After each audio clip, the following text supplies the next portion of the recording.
آپ نے انسانوں کی بے شمار آپ بیتیاں، جگ بیتیاں اور حیرت انگیز سچی کہانیاں پڑھی اور سنی ہوں گی، لیکن ایسی حیرت انگیز داستان اس سے پہلے نہ پڑھی ہوگی اور نہ سنی ہوگی۔ آج کی ویڈیو بھی ایک ایسے ہی سچے، پراسرار اور انوکھے قصے سے متعلق ہے جو کسی کی زندگی میں پیش آیا۔ تو آئیے چلتے ہیں اور انہی کی زبانی سنتے ہیں۔ عملیات کی وجہ سے زندگی میں عجیب و غریب واقعات دیکھنے اور سننے کو ملتے رہتے ہیں۔ کچھ عرصے پہلے کی بات ہے کہ مجھے ایک جاننے والے کی فون کال آئی کہ میرے بیٹے، جس کی منگنی کچھ دن پہلے ساتھ والے شہر کی ایک لڑکی سے ہوئی ہے، اس نے آپ کا ذکر اپنے سسرال میں کیا تھا، تو ان کے گھر کوئی مسئلہ ہے، تو میں آپ کو لے کر جانا چاہتا ہوں۔ تو میں نے جانے کی حامی بھر لی۔ اگلے دن علی صبح وقت مقررہ پر وہ گاڑی لے کر آ گئے۔ میں تیار بیٹھا تھا۔ اللہ کا نام لے کر ہم نے اپنا سفر شروع کر دیا۔ سفر شروع ہوتے ہی حال احوال کے بعد وہ کہنے لگے کہ مسئلہ یہ ہے کہ میری بہو کی بڑی بہن ہے، کافی سالوں سے اسے آسیب ہے، اسی سلسلے میں ہم جا رہے ہیں۔ میں نے ان سے پوچھا کہ اسے آسیب ہی ہے، یہ آپ کیسے جانتے ہیں؟ تو وہ بولے کہ نہ تو وہ کھانا کھاتی ہے، نہ کسی کو ملتی ہے، الگ اپنے کمرے میں خود کو بند رکھتی ہے۔ خیر، باتیں سن کر مجھے ایسا کچھ نہیں لگ رہا تھا کہ مریضہ آسیب کا شکار ہو، اور اکثر ایسا ہوتا ہے کہ مریض جان بوجھ کر گھر والوں کو تنگ کرتے رہتے ہیں۔ ایسے مریضوں کے ڈرامے اور ان کے گھر والوں کی مجبوری سے جعلی عامل اور پیر بہت فائدہ اٹھاتے ہیں۔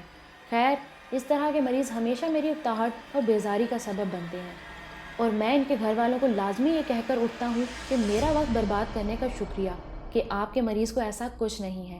خیر، باتیں کرتے کرتے ہم ساتھ والے شہر پہنچ گئے۔ تھوڑی دیر تک ہم ایک بڑی کوٹھی کے گیٹ پر تھے۔ ہارن کی آواز سن کر دروازہ کھولا گیا۔ پورچ میں ہم اترے تو ہمارے استقبال ایک باریک سفید داڑھی والے بزرگ نے کیا۔ ڈرائنگ روم میں پہنچے تو 2-3 اور گھر کے افراد آ ملے اور ہمارے ساتھ ہی بیٹھ گئے۔ چائے اور ناشتہ آ گیا۔ اس سے فارغ ہو کر وہی بزرگ بولے کہ آپ کو تکلیف اس لیے دی ہے کہ میری پوتی، جو کہ بہت ہی ذہین تھی، بچپن سے ہر کلاس میں پہلی دوسری پوزیشن لیتی آئی ہے، اس کی ذہانت اور شوق کی وجہ سے اسے میڈیکل میں داخلہ دلوا دیا۔ وہ بہت خوش تھی اور دل لگا کر پڑھ رہی تھی۔ میڈیکل کے تیسرے سال اسے چند دن کی چھٹیاں تھیں۔ وہ بہت خوش واپس آئی تھی، مگر چند دن گزرنے کے بعد آہستہ آہستہ ہم نے محسوس کیا کہ وہ خاموش رہنے لگ گئی ہے۔ اسی اثنا میں بچی کا والد بولا، میں نے اس کی ماں سے کہا کہ تم اس سے پوچھو کیا مسئلہ ہے۔ بہت پوچھا، مگر اس کا ایک ہی جواب کہ کچھ نہیں، کچھ نہیں۔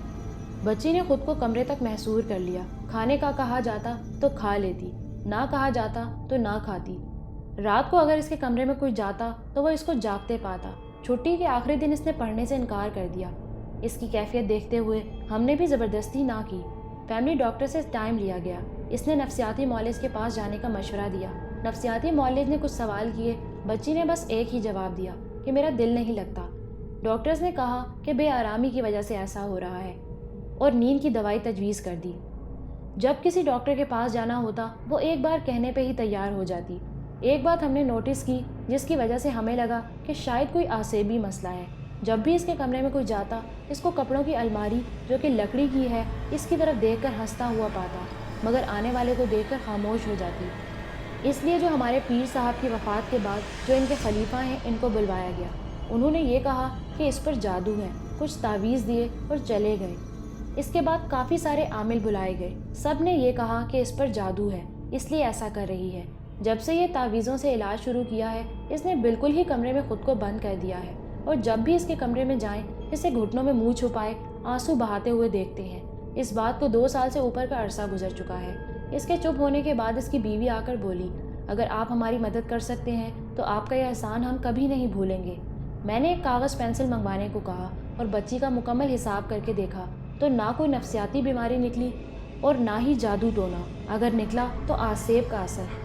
میں نے ان سے کہا کہ کیا مجھے مریضہ کے پاس کمرے میں لے چلیں گے؟ بچی کے دادا اور والد مجھے ساتھ لے کر بچی کے کمرے تک پہنچ گئے۔ اس کے والد کمرے کا دروازہ کھول کر اندر داخل ہو گئے۔ مجھے اندر آنے کو کہا تو میں بھی اندر داخل ہو گیا۔ میری نظر بیڈ پہ گھٹنوں میں منہ چھپائے بیٹھی لڑکی پہ پڑی۔ میں نے سلام کیا تو لڑکی نے منہ اوپر اٹھا کر میری طرف دیکھ کر سلام کا جواب دیا اور وہ سیدھی ہو کر بیٹھ گئی۔ بیڈ کے ساتھ رکھے صوفے پر بیٹھنے کے بعد میں نے کہا، بیٹا کیسی ہو آپ؟ وہ بولی، میں ٹھیک۔ اس کا مختصر سا جواب سن کر میں نے کہا کہ مجھے یہاں اس لیے بلوایا گیا ہے کہ میں یہ جان کے بتا سکوں کہ آپ کو کیا مرض لگ گیا ہے۔ 2 سال سے آپ نے خود کو الگ تھلگ کر لیا ہے، پڑھائی بھی چھوڑ دی ہے، سب آپ کی وجہ سے پریشان ہیں، اور مجھے تو لگتا ہے آپ خود پریشان اور اداس ہیں۔ وہ بولی، انکل آپ نہیں جان سکتے کہ میں کیوں پریشان ہوں، اور نہ ہی آپ میری اداسی کی وجہ جان سکتے ہیں۔ میں نے کہا، اگر میں اداسی کی وجہ تھوڑی سی بتا دوں تو کیا آپ مجھے اپنا سارا حال بتا دیں گی؟ اس نے کہا، جی بتا دوں گی۔ لڑکی کے والد اور دادا دونوں خاموش بیٹھے گفتگو سن رہے تھے۔ لڑکی میری طرف سوالیہ نگاہوں سے دیکھ رہی تھی۔ میں نے کہا، نہ تو آپ کو کوئی نفسیاتی مسئلہ ہے اور نہ ہی تعویذ۔ مسئلہ یہ ہے کہ آپ نے کسی ایسی مخلوق کو دیکھ لیا ہے جو بھلائی نہیں پائی جا رہی۔ میری بات سنتے ہی لڑکی چونک گئی اور رونے لگی، اور میں نے اسے کہا، میں اس وقت ہی کچھ کر سکتا ہوں جب تک مجھے ساری بات کا پتہ چلے گا۔ لڑکی نے کہا کہ میں جب چھٹیوں میں واپس آئی تو گھر والوں سے مل جل کر اپنے کمرے میں آ کر میں کچھ سامان رکھنے لگی تو کمرے میں اچانک بہت پیاری اور مسحور کن خوشبو پھیل گئی۔ میں حیران ہو گئی کہ یہ خوشبو کہاں سے آ رہی ہے۔ میں نے یہی سوچا کہ شاید باہر ہال والے کمرے میں گھر کے کسی فرد نے کوئی پرفیوم لگایا ہے اور شاید اسی کی خوشبو ہے۔ کچھ دیر بعد خوشبو کا آنے کا احساس ختم ہو گیا۔ میں نے شاور لیا اور کچھ دیر سونے کی کوشش کرنے لگی۔ آنکھیں بند کیے کچھ ہی دیر گزری ہوگی کہ مجھے احساس ہوا کہ کمرے میں کوئی ہے جو مجھے دیکھ رہا ہے۔ میں نے آنکھیں کھول کر دیکھا، کوئی نہ تھا۔ میں سو گئی۔ شام کو امی نے اٹھایا۔ میں فریش ہو کر باہر ہال میں چلی گئی۔ جاتے ہی میں نے بھائی سے پوچھا کہ کون سا پرفیوم لگایا تھا، تو اس نے کہا کہ آج تو کوئی نہیں لگایا۔ بہن سے پوچھا، دادا ابو سے پوچھا، شاید انہوں نے کوئی عطر لگایا ہو، مگر سب نے انکار کر دیا۔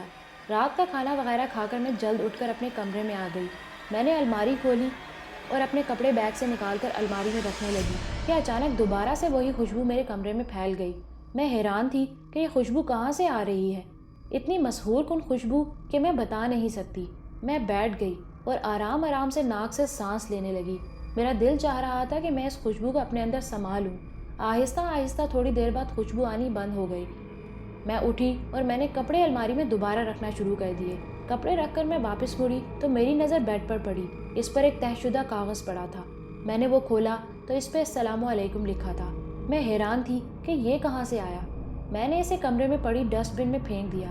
کچھ دیر مصروف رہنے کے بعد میں سو گئی۔ رات کے کسی پہر میری آنکھ کھل گئی۔ میں نے کروٹ بدلی اور کروٹ بدلتے ہی میرا ہاتھ ایک کاغذ پر پڑا۔ میں نے اٹھ کر لائٹ جلائی، کاغذ کھولا۔ اس پہ لکھا تھا، آپ نے سلام کا جواب بھی نہیں دیا اور اسے ردی سمجھ کر پھینک بھی دیا۔ میں یہ پڑھ کر حیران و پریشان تھی۔ مجھے یاد تھا کہ اس سب کے دوران میرے کمرے میں کوئی نہیں آیا تھا۔ اچانک میری ناک سے وہ مخصوص خوشبو ٹکرائی۔ میرے لیے سب کچھ بہت عجیب تھا۔ اچانک میری نظر میرے پاؤں کے پاس پڑے ایک اور کاغذ پر پڑی۔ میں نے وہ اٹھایا۔ اس پر لکھا تھا، یہ سب آپ کے لیے پریشان کن ہے، مگر میں آپ سے بات کرنا چاہتا ہوں، مجھے آپ اچھی لگتی ہیں۔ میری حیرانی اب تجسس میں تبدیل ہو رہی تھی۔ میری جگہ اور کوئی ہوتا تو شاید کب کا کمرے سے ڈر کر بھاگ چکا ہوتا، مگر وہ خوشبو ایسی تھی کہ میرے دل و دماغ کو مسحور کر رہی تھی کہ مجھے خوف کا احساس تک نہ تھا۔ میں نے کہا، آپ کون ہیں؟ میرا اتنا کہنا تھا کہ ایک کاغذ میری جھولی میں آ گرا۔ اس پہ لکھا تھا، آپ کا خادم۔ میں نے کہا، میرے سامنے آؤ۔ ایک اور کاغذ میری جھولی میں آ گرا جس پہ لکھا تھا کہ نہیں آ سکتا۔ مختصر یہ کہ میری اور اس کی بقیہ ساری رات اسی طرح باتیں ہوتی رہیں، اور اس کا کہنا تھا کہ وہ ایک جن ہے اور اسے میری آنکھیں اور بال بہت پیارے لگتے ہیں۔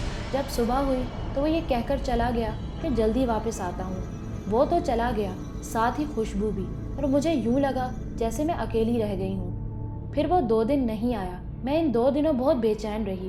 مجھے کچھ اچھا نہ لگتا تھا۔ جب 2 دن بعد میرے کمرے میں خوشبو پھیلی تو مجھے یوں لگا جیسے مجھے کل کائنات کی خوشیاں مل گئی ہوں۔ میں جب بھی بولتی، جو سوال کرتی، اس کا جواب مجھے کاغذ پر لکھا مل جاتا۔ میری ایک ہی تکرار ہوتی کہ میں آپ کو دیکھنا چاہتی ہوں، اور ان کا ایک ہی جواب کہ ایسا ممکن نہیں۔ میں اس دوران کمرے تک محدود رہ گئی تھی۔ جب وہ موجود ہوتے میں کمرے کو بند کر دیتی، جب وہ چلے جاتے میں ان کی باتوں اور یاد میں کھوئی رہتی۔ جب ان کا کوئی کاغذ مجھے ملتا، اس سے پہلے والا کاغذ غائب ہو جاتا۔ ایک دن مجھے کاغذ پر لکھا ملا کہ تمہارے گھر والے تمہارے کمرے تک محدود ہو جانے کی وجہ سے پریشان ہیں اور وہ تمہیں ڈاکٹر کے پاس لے جانا چاہ رہے ہیں۔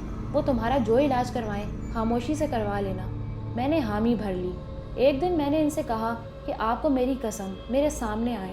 مجھے جواب ملا کہ اگر میں نے ایسا کیا تو 2 مشکلیں بن جائیں گی۔ میرے خاندان والوں کو پتہ چل جائے گا میں آپ کے سامنے ظاہر ہوا ہوں، میرے لیے پابندیاں بڑھ جائیں گی، اور دوسری مشکل یہ کہ آپ مجھے کبھی بھول سکتی ہیں، مگر مجھے دیکھ لیا تو کبھی نہیں بھول پائیں گی۔ یہ جواب پڑھ تو میں نے لیا، مگر میں سمجھ نہ سکی۔ میں اپنی بات پہ اڑی رہی۔ ہار مانتے ہوئے انہوں نے کہا کہ آنکھیں بند کرو۔ میں نے خوشی سے آنکھیں بند کر لیں۔ میرے کانوں میں ایک انتہائی دبدبے والی بھری آواز آئی کہ آنکھیں کھولیں۔ میں نے دھڑکتے دل کے ساتھ آنکھیں کھول دیں۔ میری آنکھیں کھلی کی کھلی رہ گئیں۔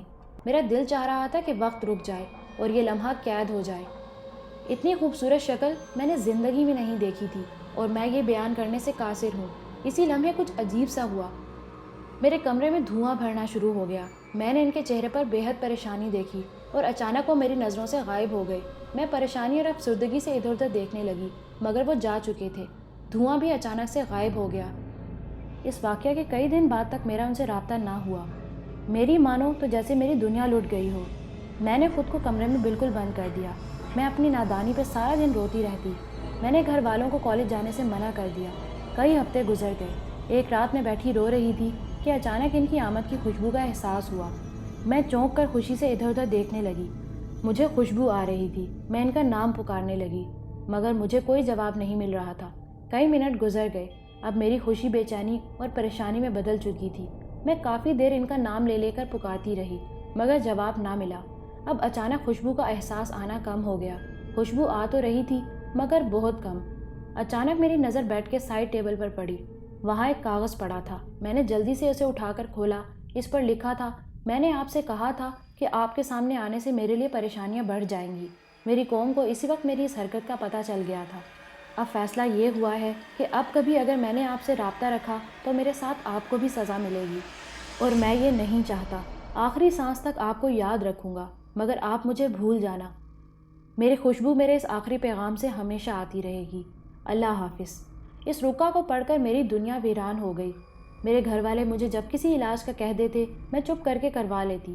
بہت لوگ آئے، سب نے اپنی اپنی باتیں کی۔ آپ پہلے انسان ہیں جنہوں نے سچ بتایا، یہ کہہ کر وہ لڑکی خاموش ہو گئی۔ اس کے والد، دادا اور میں سب خاموشی سے سن رہے تھے۔ اس کے چپ ہونے پہ لڑکی کے والد نے اسے آگے بڑھ کر سینے سے لگا لیا۔ میں نے اس لڑکی سے وہ خط لانے کو کہا۔ لڑکی اٹھی اور الماری سے ایک کپڑا لپیٹا ہوا لے آئی۔ کپڑا کھول کر اس میں سے ایک کاغذ نکالا اور میری طرف بڑھا دیا۔ پورا کمرہ عجیب سی بھینی بھینی خوشبو سے مہک اٹھا۔ کیا بتاؤں کیا خوشبو تھی، جیسے سندل، عنبر، عود، کستوری کو کسی نے ایک ساتھ رکھ دیا ہو۔ خوشبو نے دماغ تک معطر کر کے رکھ دیا۔ اتنا عرصہ گزرنے کے بعد بھی خوشبو کاغذ سے ہٹی نہ تھی۔ خوشبو کی سحر انگیزی میں نے وہ کاغذ کھول کر پڑھا، جس پر ہو بہو ویسی تحریر تھی جیسا لڑکی نے بتایا تھا۔ میں نے خط پڑھ کر کاغذ واپس لڑکی کو دیا اور کہا کہ اس مسئلے کا ایک ہی حل ہے کہ یہ واقعہ آپ کو بس اتنا ہی یاد رہ جائے، جیسے بچپن کی ایک حسین یاد، اور آپ واپس نارمل زندگی کی طرف لوٹ آئیں۔ مختصر یہ کہ کچھ دن اس بچی کا روحانی علاج کیا گیا۔ اللہ پاک کا کرم ہوا، بچی کی طبیعت آہستہ آہستہ ٹھیک ہوتی گئی۔ اس واقعے کے کچھ ہفتے کے بعد بچی کی مجھے کال آئی۔ اس نے کہا کہ میں نے آج ابو کے ساتھ نہر پر جا کر وہ خط بہا دیا ہے۔ مجھے یہ سن کر بے حد خوشی ہوئی۔ اب اس لڑکی کی شادی ہو چکی ہے اور وہ اپنے خاوند کے ساتھ بہت خوش ہے۔ ایک بات بتاتا جاؤں، آج تک میں وہ خوشبو نہیں بھول سکا، نہ ہی بھول پاؤں گا۔